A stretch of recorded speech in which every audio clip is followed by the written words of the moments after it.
Hey, my name's Danny Vo. I'm one of the admins for Hide and Go Bike, and today we're gonna take a tour around the city to some of my favorite spots, and we're gonna end it at one of our Hide and Go Bike Thursday rides. So, let's go.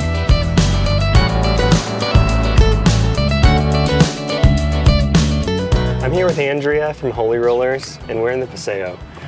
My girlfriend lives right around the corner, and this is her favorite spot to get breakfast tacos. So I'm here with Andrea, and she's going to talk a little bit about how Holey Rollers got started. Hi there. I love that you guys love the breakfast tacos. That's not something that we're really known for. We're known for donuts. But yeah, so we got started in a little trailer selling vegan donuts, gluten-free options, and that kind of took off. A couple years ago, we got this space and decided to do breakfast tacos too. So we have actually a lot of options. We have breakfast tacos, sandwiches, we do granola, we make all that in-house. But yeah, again, we're really known for our donuts. We pair with local coffee places like Elemental and Killer and have great coffee as well. So I love that you guys like it. Andrea, what's it like being down here in the Paseo? Well, you know, 4 years ago, which I can't believe it's been that long, 4 years ago we moved in here and it was not the Paseo that it is today. It was still pretty sleepy. We were really nervous at first because we're like, how are we ever going to get busy and how are we going to get a lot of people around? I think it was just Picasso's, Sauced, Paseo, and us. And within 4 years, I mean, it's the Paseo that it is today. So many more little shops have gone in.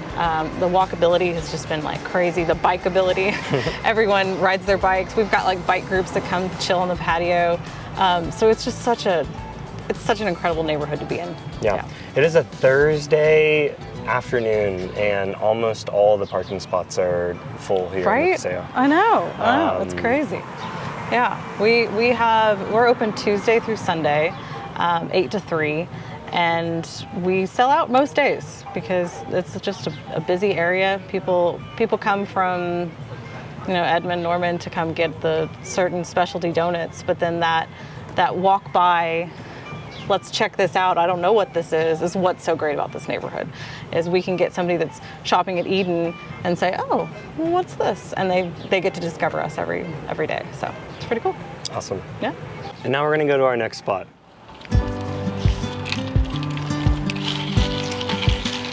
What's up, Danny? How are you? Good. Nice. Well, John, tell the people where we're at. We are at the future home at 30th Street Market. Big old patio here. It's gonna be a great starting point for hide and go rides and bicycle rides throughout the city. So 30th Street Market is a neighborhood market. It's gonna have grab and go meals, beer, wine. We'll have a full bakery in there, so breads and cookies and all that stuff, and as well as a service center from our good friends over at Celestial Cycles. So you'll be able to drop off your bike here for service early in the morning, later at night, and we'll also have bicycle retail, essential tubes and tires to keep you riding. Awesome. John, this is like the first kind of market this size that I've seen like in the Paseo. And can you just talk about, why something like this is so important for the neighborhood? We just love the Paseo and Edgemere. We just really like this area, because with working with Red Rooster and Holey Rollers, we've just kind of grown to really just enjoy this area and think that this neighborhood is really lacking that, and we wanted to bring something cool to this area. Cool. And we think that that's what we're going to do here. We saw this has always just been so much potential in this space, and I mean, this patio is massive, and it's going to be a great place for our neighbors of this land to be able to do outdoor yoga, and Celestial to do bicycle clinics, and people just hang out before and after bicycle rides or after going for a walk or a run. Yeah, I definitely see the potential as like a really great community hub. That's our hope, for sure. We think that this is where people can come together, definitely, and experience the city and just talk about life and get out and meet people. Yeah. As well as grab dinner, grab some great wines. We can all happen right here at 30th Street Market. Well, I'm excited for the rollout. We're excited. We can't wait to see you guys here a lot, and we know you'll be here pretty often. All right, well, John, we're gonna get out of here. We're off to the Good next to see you, spot. man. Definitely. Thanks for stopping by. No problem. Look forward to seeing you again soon.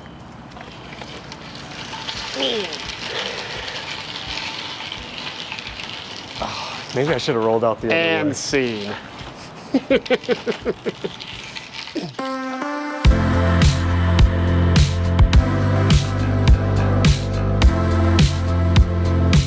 Hey, I'm here with my good homie Kyle Hix from Hix Design, and Kyle's going to talk about some of the cool things he's got going on in the future, and he's going to take us around his shop a little bit.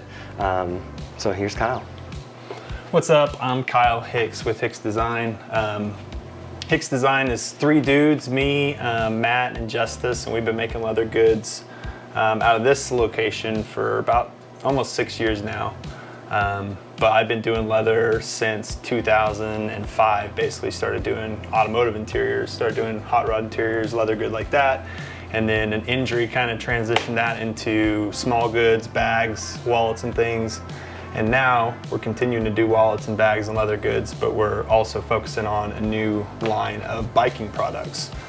Since I've gotten into cycling, I've kind of gotten really into, what do I need product-wise that I don't have or isn't available while I'm cycling. So we're kind of working on some cool new products with that, as well as focusing on our main stuff, that's leather. But I'll show you around the shop a little bit. Awesome. So this is actually a really cool project. This was a bag we did for Oakley.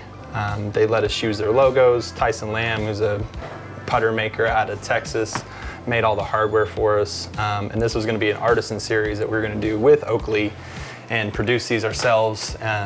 Kind of got into a few meetings. They got bought out by Luxottica and then lost their marketing, so that project died. But that was a really cool project. We cut everything out on the laser so we can be super precise. We kind of start out by programming it, and then we'll cut it out of chipboard and kind of do a mock-up, test fit things, and then from there we'll go into leather, and then we hand stitch everything. We don't use a sewing machine. 2 needles by hand on everything. So everything that we do that's stitched, you'll see is like completely perfect stitching on the front and the back, because that's done by hand. You don't get blowout from a sewing machine. It's just perfect on both sides. And the laser makes it where it's always perfectly straight. So kind of new technology with old world techniques kind of combined to make it efficient as possible. Awesome. But this is where we make everything. This is Matt. He's working on some of those valet trays that we're doing for Lamb. Right now, hand stitching all the corners up. Just like this tray, for example, takes about 30 to 45 minutes of stitching just on per tray. So all of those are made by hand. And then yeah, our shop kind of continues around where our retail used to be, but this is pretty much where most of the bread and butter of all the work goes down. So in here and in here. But yeah, this is a hot rod seat that we're working on, a project in Pennsylvania that we're doing a whole interior. We keep flying back and forth to work on that. So that's what that seat is, and then yeah, just kind of working on a bunch of different stuff. Well, cool. Yeah. Well, Kyle, thanks for letting us stop For sure. by. Always, well, yeah.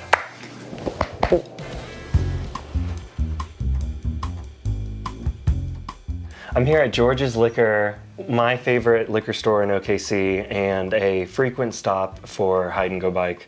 And I'm here with Cody Wilson, and Cody's going to take us around the store and talk about the history and some of his favorite booze in the store. Hi, I'm Cody Wilson. My wife and I own this store. October 25th is 2 years, so it's coming up on our 2-year anniversary. Congrats. Thanks. I got to start with the history of the name, George's. There's a neon sign when you look out front. That's just a staple for me for this downtown area. It was left here, and proprietary-wise, liquor stores, you can't actually own your name. You're not an LLC. So the name was just fair game. There's a George's Warehouse, which gets confusing, but we kept the name the same. George was here for 20-something years. It was a little pint shop. We expanded. We have 1,600 square feet. This front room is 500 square feet. That's what he had for 20-something years. But yeah, we expanded and blew this wall out, and yeah. Yeah, so here what we do at George's, we do a lot of local beer. This fridge is almost always rotating with American Solera, Stone Cloud, Heirloom, Big Friendly, you name it, Prairie, as long as it's local. Sometimes, you know, some other things make it in the mix if it's seasonal, but majority of it is going to be local, fun stuff that we like here at George's. Also what we do a lot of skin contact wines and chillable reds. We always make the joke that we're like taking chillable red back from Franzia. So we've got like wines like Glue Glue, which means glug glug or chuggable. Amoroso, which is a pizza wine from Brock Cellars. It's actually like falling pizzas. So yeah, again, chillable reds, pizza wine, easy drinking, and then skin contact orange wine. It gets the name because it's actually colored orange with the skin contact. We do a lot of that. A lot of pet nats, a lot of mineral intervention wines. And then on the bourbon world, we do a lot of our private barrels, which means you actually get to select a barrel, whether you go out to Louisville, Kentucky, or Tennessee, or they ship you samples. So we do a lot of private selects here as well at George's. And I'll take you to the main room. Yeah, show us this back room that you guys blew out. So this space was kind of a hassle to decide what space-wise what we wanted to do. And still we've been growing. I mean, just 2 weeks ago we built on extra shelving. We're preparing currently for O&D, which is October, November, December, which is for the retail business, not just liquor stores, is the busiest time of the year. So high-end champagnes, affordable champagnes, sparkling wine, gift wine, you know, Cabernets, Italian wines, whatnot, big cognacs. So that's why we built on this shelf. Prior to that, Pet Nats, which I mentioned, which is Pétillant Naturel, which is just a different way of sparkling wine. It's one fermentation. So that has expanded greatly with Lambruscos, Italian selection, high-end tequilas we've been growing. But really here, I mean, bourbon is probably right now the biggest trend, not just at George's, but I mean, globally. Everyone that comes in asks for Blanton's, Buffalo Trace, Eagle Rare, all of your Sazerac products, Heaven Hill products, your Old Fitzgerald. And so to keep up with that, I mean, we've expanded, built on shelves, and again, those private barrels do really well. And it's really unique to your store when you get to pick those. I mean, it really says a lot about your flavor profile and palate when you're dedicating to a whole barrel. They bottle it, put your name on it. We currently have 5 private barrels in-house. Then other than that, some of the things that I personally like, other than local beer, cool wines, scotch, tequila, bourbon, I do a lot with Japanese whiskey.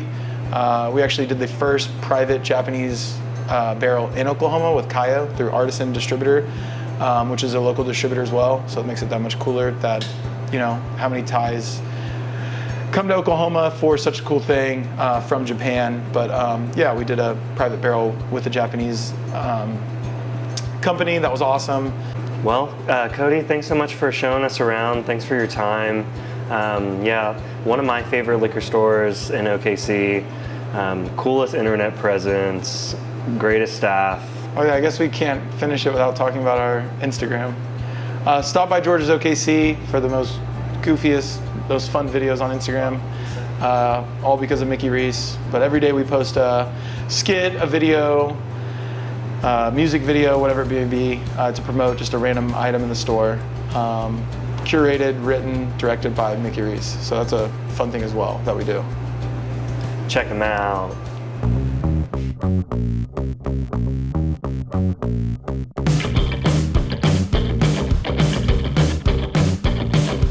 We're here at HGB Thursdays, and we meet here every Thursday, and the environment is very welcoming. All bikes welcome all the time. Come with what you have, come with what you don't. You'll be welcome with open arms regardless. We're just here to increase visibility for cyclists and pedestrians alike. And we're here to have fun. This is free, absolutely free. It doesn't cost a single thing. We don't require you to bring anything except yourself, a bike. Each route is about 10 miles. We try to cap it at 12, but so 10 to 12 miles at a good party pace, 10 miles per hour. Almost all the streets that we go on are dedicated bike routes, whether that is, they have a designated bike lane or we share the lane with other vehicles. We incorporate stops into it, so we'll probably do 3 miles, stop for a bit, another 3 miles, stop for a bit, and then we'd like to end the ride somewhere where there's drink and food. And I would say the entire thing probably takes about 2.5 hours. More so in the beginning, a lot of people were coming up to me and saying like, oh wow, I've never been to this part of town before, like, or I've never seen this road before. And we in Oklahoma talk about being the 22nd or however large just city in the nation. But what does that really mean if the people here don't know where they are? And we're gonna explore this entire city. And it's big, it's really big, and we'll do it street by street. Today we stopped by, we left Mesta Park, we stopped by George's Liquor downtown, and we made our way over to Stockyard City. From there we ventured back into downtown, and here we are at 8th Street Market at Prairie Tap House. Thanks for joining us on the ride today. We had a lot of fun, hope you had a lot of fun. Until next week.